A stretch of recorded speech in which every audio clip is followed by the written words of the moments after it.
Hello all of you, good morning. देखिए क्या दिया क्वेश्चन हमने, draw pin configuration diagram of 1:4 demultiplexer IC 74155, explain it's working. IC number of 1:4 demultiplexer. The IC number for 1:4 demux is 74155. It is 16 pins IC available in dual inline package DTP। अब यहाँ पे it is 16 pin, यहाँ पे क्या रहेगा pin, 16 pin IC available in dual inline यानी DTP package. It has 2 demultiplexer inside, hence its name is dual 1:4 demux IC। इसमें 2 है इसलिए इसको हम क्या कहते हैं, dual 1:4 demux IC कहते हैं।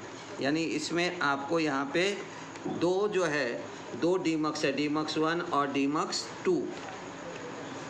फिर हमें क्या दिया है यहाँ पे, the pin number 16 is positive VCC, 8 is the negative VCC, are for the supply voltage. तो पिन नंबर 16 पॉजिटिव VCC है, पिन नंबर 8 निगेटिव VCC है।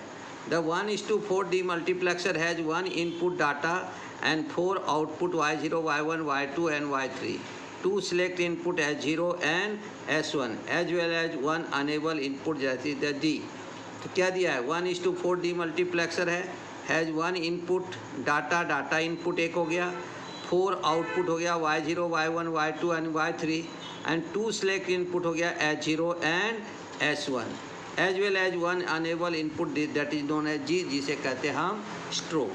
अब देखो यहाँ पे हमने आपको दिया 1:4 डीमल्टीप्लेक्सर IC 74155, ये नॉच है, ये डॉट है, शॉर्ट वीडियो में मैंने डाला था इसको।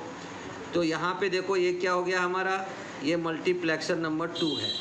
इसके अंदर में जैसे ये हो गया DB, तो 2 नंबर है उसको B नाम दिया, तो DB यानी डाटा B नंबर हो गया। वो इनपुट है इसलिए उसका एरो इनर साइड में है। फिर यहाँ पे GB है, इसका मतलब स्ट्रोब B है, यानी डीमक्स 2 का जो है स्ट्रोब है और उसको हमने B कोड किया है इसलिए GB लिखा है यहाँ पे। वो भी चला गया, इनपुट है इसलिए एरो अंदर के तरफ। फिर हमारा पिन नंबर 3 जो है वो S1 है, यानी सिलेक्ट लाइन नंबर 1 है, जो MSB में रहता है, वह भी इनपुट है, वो चला गया हमारा कहाँ पे, यहाँ पे डीमक्स यानी एरो अंदर के तरफ चला गया। अब S1 जो है ये दोनों डीमक्स के लिए कॉमन है, यानी पिन नंबर 3 डीमक्स 2 के लिए भी काम करेगा, डीमक्स 1 के लिए भी काम करेगा, इसलिए यहाँ पे S1 को यहाँ पे क्या किया है, ज्वाइंट करके रख दिया गया है। फिर आ गया हमारा यहाँ पे कैसा हो जाएगा, पिन नंबर 4 है, ये Y3 है और Y3 है तो इसको हम कहते हैं डीमक्स 2। फिर ये हमारा Y2 हो गया पिन नंबर 5, ये डीमक्स 2 का आउटपुट है, इसलिए देखो Y3 आउटपुट है ना, तो ये MSB में आएगा, तो देखो एरो बाहर की तरफ दिया, आउटपुट है इसलिए। फिर Y2 आ गया, इसका ये भी आउटपुट है तो इसका एरो बाहर के साइड में है। फिर ये Y1 है, इसका भी एरो जो है वो बाहर के साइड में है। फिर यहाँ पे Y0 है, वो पिन नंबर 7 पे, वो भी एरो बाहर पे है। तो क्या देखेंगे आउटपुट कहाँ पे आ गया, पिन नंबर 4 पे Y3, पिन नंबर 5 पे Y2, पिन नंबर 6 पे Y1, पिन नंबर 7 पे Y0। अब यहाँ पे पिन नंबर 8 जो है वो ग्राउंड है, निगेटिव VCC, यानी इसको हम ग्राउंड देंगे। अब जो पिन रहता है ये नॉच दिया हुआ है, ये डॉट दिया, तो यहाँ से कैपिटल U शेप में हम मेजर करते हैं इसको, इसलिए देखो यहाँ पे पिन नंबर 9 आ गया। अब पिन नंबर 9 जो है ये भी आउटपुट है डीमक्स 1 का, जहाँ पे Y0 है। पिन नंबर 10 ये आउटपुट है, एरो से ध्यान में रखना, बाहर जा रहा है, इसका मतलब ये Y1 हो गया। उसके बाद पिन नंबर 11 भी आउटपुट है, एरो बाहर है, इसे Y2 कहेंगे। लेकिन पिन नंबर यहाँ पे देखो पिन नंबर 12 है, इसका एरो इनर दिखा है, गलत है, वो इनर कहाँ रहेगा, इसका एरो क्या रहेगा, बाहर के साइड में, ये बाहर के साइड में है, तो ये हमारा क्या रहेगा, यहाँ पे आउटपुट रहेगा। ये जो एरो है ये आपको एरो बाहर के साइड दिखाई दे रहा है, ध्यान देना इधर, ये चला जाएगा हमारा Y3, ये भी हमारा आउटपुट है। फिर S0 जो है वो सिलेक्ट लाइन है, ये दोनों डीमक्स के लिए कॉमन है, इसलिए देखो यहाँ पे एरो लगा हुआ है, ये दोनों को कनेक्ट कर दिया एक साथ में। तो ये पिन नंबर 13 जो है S0 है, जो LSB में रहेगा। फिर आ गया हमारा यहाँ पे डीमक्स 1 को हमने A नाम दिया, तो पिन नंबर 14 उसका स्ट्रोब है, जिसे हम GA कहेंगे। और फिर पिन नंबर 15 जो है उसका भी देखो अंदर है, क्योंकि ये इनपुट है, लेकिन डीमक्स 1 का है, उसको हमने DA का यानी डाटा इनपुट A कह दिया। क्योंकि 2 है ना, तो एक को डाटा इनपुट बी नाम दे दिया, एक को डाटा इनपुट ए नाम दिया। पिन नंबर 16 ये क्या है, पॉजिटिव VCC कितने वोल्ट पे काम करेगा, 5 वोल्ट DC रेगुलेटर पे काम करता है। तो प्लस 5 वोल्ट अब हमारा हो गया, plus 5 volt DC regulated power supply पे काम करेगा, वो हो गया हमारा पिन नंबर 6। इस प्रकार से हमारा क्या रहता है 1:4 डीमक्स IC है 74155, लेकिन डुअल 1:4 डीमल्टीप्लेक्सर है ये एक्टिव लो नहीं है, ये इसका एक्टिव हाई आउटपुट है ये। अब देखो यहाँ पे हमने उसका ट्रुथ टेबल भी बना दिया, जैसे सब डाटा को डी दे दिया। अब ये 2 सिलेक्ट लाइन ले लिया, S0 S1 स्ट्रोब यहाँ पे नहीं लिया हूँ, तब 0 0 दोगे तो डाटा चला जाएगा D0 पे, बाकी सब तुम्हारा ऑफ रहेगा। फिर D यहाँ पे इनपुट है ही, अब इधर हमने S0 दे दिया, 0 1 को दे दिया तो डाटा चला जाएगा Y1 पे। तो जैसे Y0 पे D गया तो बाकी ऑफ है, तो फिर ये जो हाई और लो किस पे डिपेंड करेगा, डाटा इनपुट पे। अगर डाटा इनपुट हाई है तो आउटपुट हाई रहेगा, डाटा इनपुट लो है तो आउटपुट लो रहेगा। यहाँ देखो 0 1 दिया तो ये चला गया Y1 पे, तो Y1 = D हो गया। अब कहेंगे data input is low, output is low, data input is high, then output is high. ये हो गया Y2, तो 1 0 देंगे, 1 0 देंगे तो यहाँ पे आ गया डाटा इनपुट D।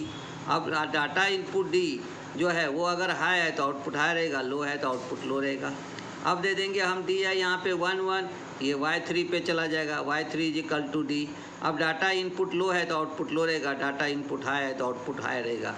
अगर इसी जगह पे हम क्या करेंगे, D को 0 दे देंगे। अगर मैंने D को क्या किया, यहाँ पे 0 दे दिया।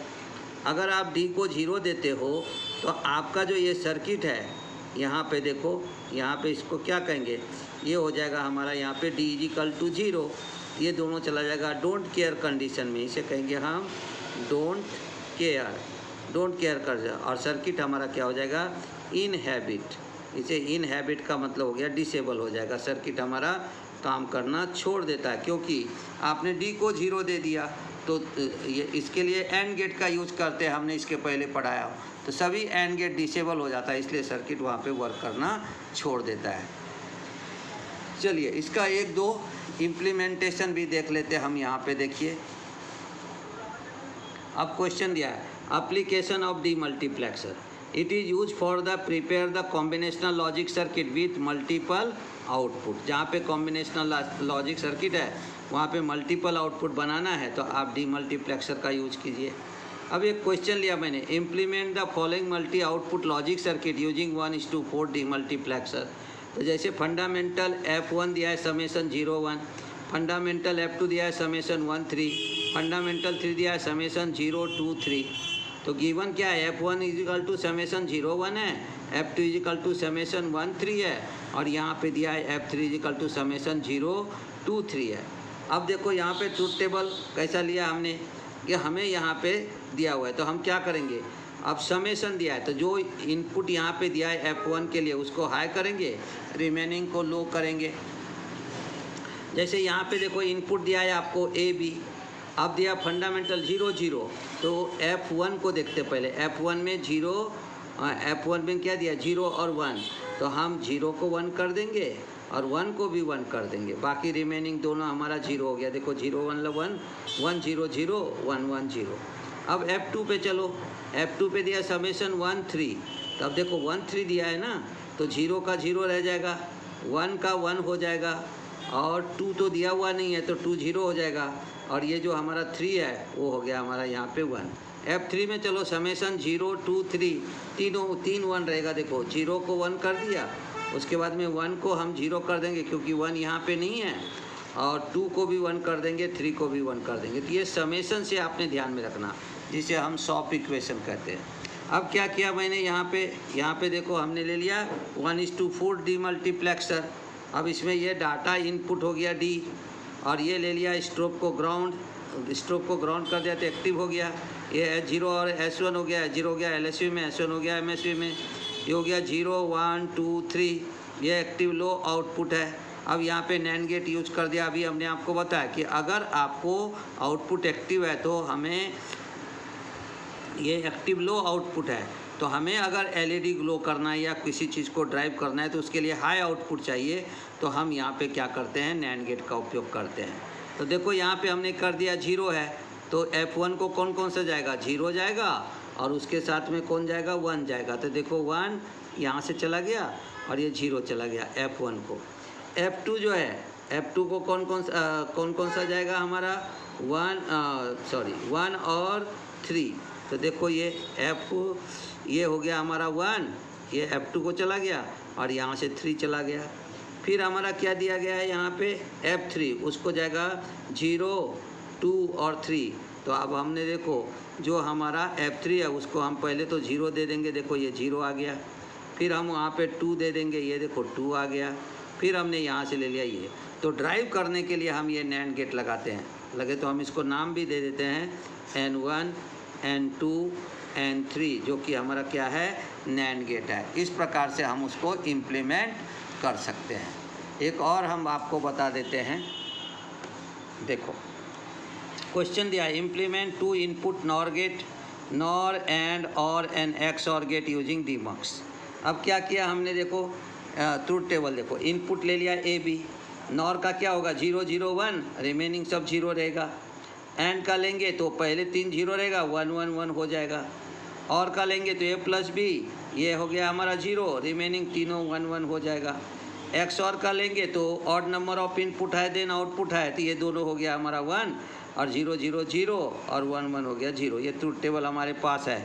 अब इससे बनाना है तो हमने ले लिया 1:4 DMUX, क्योंकि 2 ही इनपुट है A और B, इसलिए हमारा यहाँ पे क्या रहेगा, 1:4 DMUX की ज़रूरत रहेगी। ये S0 है, S1 सिलेक्ट लाइन है, ये LSB में MSB में है, ये LSB में उसको नाम B दे दिया, ये MSB में उसको नाम A दे दिया। स्ट्रोब को हमने ग्राउंड कर दिया जिससे ये एक्टिव हो गया, और ये डाटा इनपुट जो है उसको लॉजिक 1 पे हमने रख दिया जिससे कि ये ड्राइव हो। अब हमें देना है कहाँ, पहले NOR गेट, तो केवल 0 नंबर जाएगा NOR गेट को। तो देखो ये NOR गेट लिया और इसको दोनों इनपुट, NOR गेट को 2 इनपुट रहता है मिनिमम, तो दोनों को शॉर्ट करके वो 0 के साथ कनेक्ट कर दिया। अब देखो AND गेट जाएंगे तो हमारा केवल 3 नंबर जाएगा, यानी 1 1 का मतलब 3 होता है ना, 1 2 2 + 1 3, यानी 3 जाएगा। ये 3 को हमने क्या किया, यहाँ से लिया और इसको कनेक्ट कर दिया N2 के साथ, जो उसके भी दोनों इनपुट को ज्वाइन कर दिया, AND गेट के जैसा काम करेगा। फिर OR गेट में देखो 0 तो नहीं जाएगा, लेकिन 1 2 3 जो इनपुट आया है, जो आउटपुट आया है उसी को लेना है हमें। तो देखो यहाँ पे क्या आ जाएगा, 1 2 3, 1 भी चला गया तुम्हारा N3 को। उसके बाद में 0 तो नहीं जाएगा, 2 भी चला जाएगा, ये देखो 2 चला गया N3 को, और फिर 3 भी चला गया तुम्हारा किसको, तो इसको देखो ये 3 नंबर, यहाँ से 2 आ गया, ये 3 ऐसे आ गया यहाँ पे, तो बन गया OR गेट। अब देखो क्या करेंगे, हम XOR में जाएंगे तो 0 और 3 तो नहीं आएगा, लेकिन 1 2 जाएगा। देखो 1 यहाँ से लाया और दे दिया इसको 4 को, तो बन गया ये XOR का, और ये यहाँ से 3 जो है उसको भी ले करके दे दिया। इस प्रकार से हो गया, जो ज्वाइंट है उसको ऐसा ज्वाइंट दिखा देने का। तो इस तरह से हम डीमल्टीप्लेक्सर का उपयोग करके सभी गेट बना सकते हैं, ठीक है ना। तो ये गेट हमारा बन जाता है, NOR गेट भी बन जाता है, AND गेट भी बन जाता है, और भी बनता है, XOR भी बनता है। आगे चल के शॉर्ट वीडियो में हम इसका प्रैक्टिकल भी आपको करके दिखाएंगे। अगर वीडियो पसंद आए तो आप इसे लाइक कीजिए, शेयर कीजिए, सब्सक्राइब कीजिए। धन्यवाद। कल मिलते हैं नए वीडियो के साथ।